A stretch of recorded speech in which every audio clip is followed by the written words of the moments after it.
Hello ladies and gentlemen, my name is Scout Blue and welcome back to the YouTube commentary video. And in this video, I want to go over my ideal roadmap for Battlefield 5, what I would want to see coming up in this 2019. So currently we're in Firestorm coming out on the 25th. I think that after Firestorm comes out, they're going to split their team up into the Firestorm team that's like working on the fixing out bugs, adding new content, and then they can have half their team go over to like just creating more multiplayer maps. So we definitely need some more nations in the multiplayer game mode or in multiplayer itself. So we definitely need to see some Americans. The Americans need to join on in. We need some M1 Grands in our hands. We need Russians and we need Japanese, which are some of the major nations that we haven't seen yet.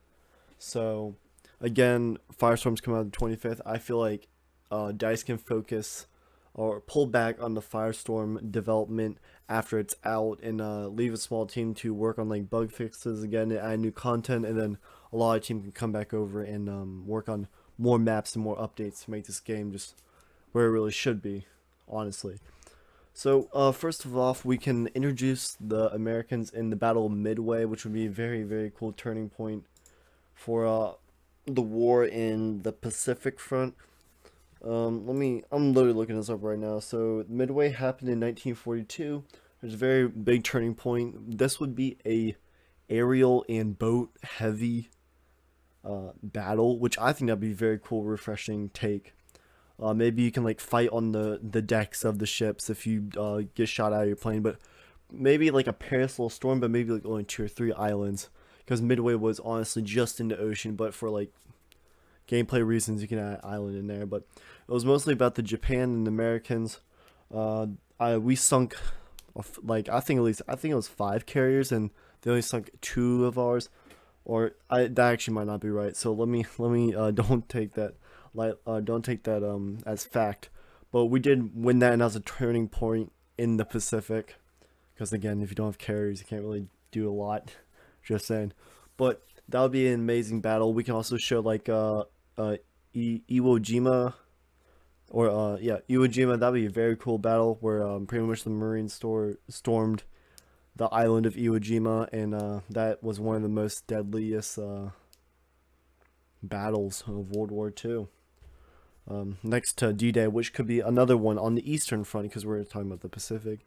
Eastern Front, we can definitely do D-Day. That would be an amazing map if they can pull that off with kind of how Call of Duty did it.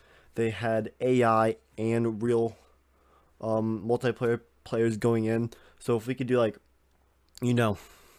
64 AI and then have your 32 on your American side and 32 on the German side, I think that can very much be quite a really good game mode if they put a lot of effort into that.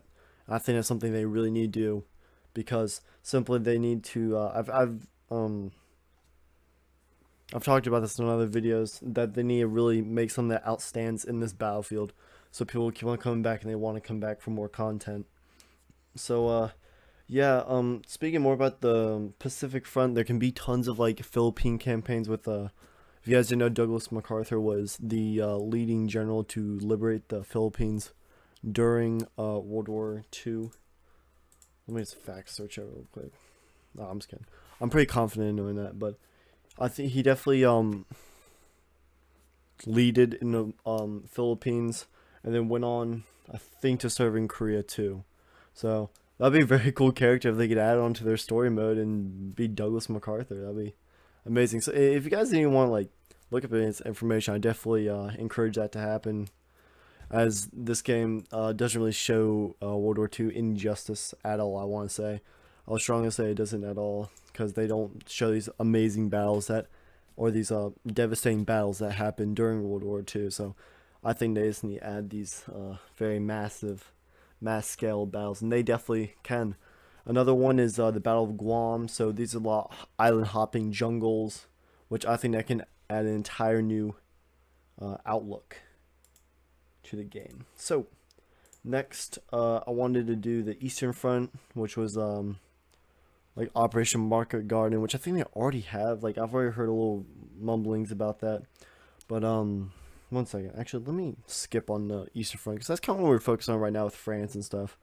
I definitely want to get Russia in the game. That's another one. I really want Russia because I mean I think they have some really unique weapons and they've had the Battle of Stalingrad and all the German advance into Russia, and I think that could be an entire Tides of War, which would be amazing. So again, I want the Americans to come in, the Japanese and the Russians, and then if they can set that little foundation of those three factions or those three nations and build up from there, they can make this game into a very, very great game. So again, Stalingrad could be a very amazing map.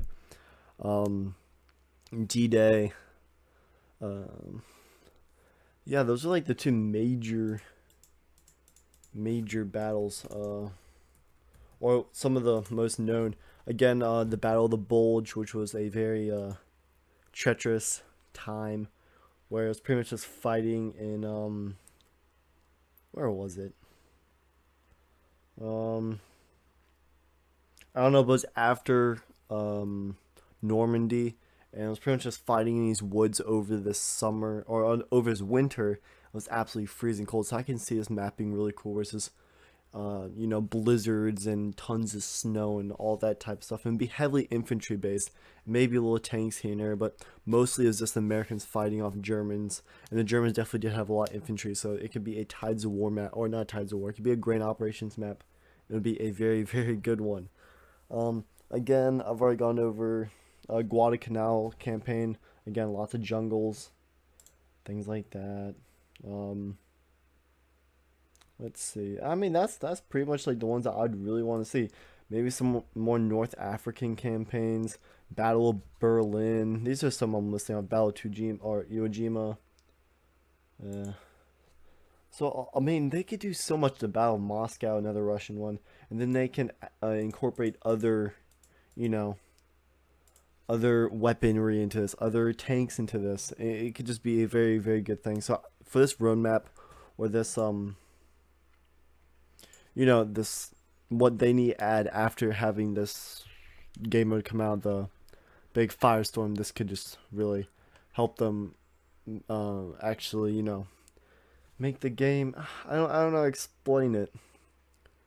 You know, what would make this game very much memorable. That's what. So guys, if you like this video, definitely drop a like on it. This is definitely what DICE needs to do for the ideal roadmap of 2019. So if you guys like this video, definitely drop a like on it. I'll see you guys in the next video.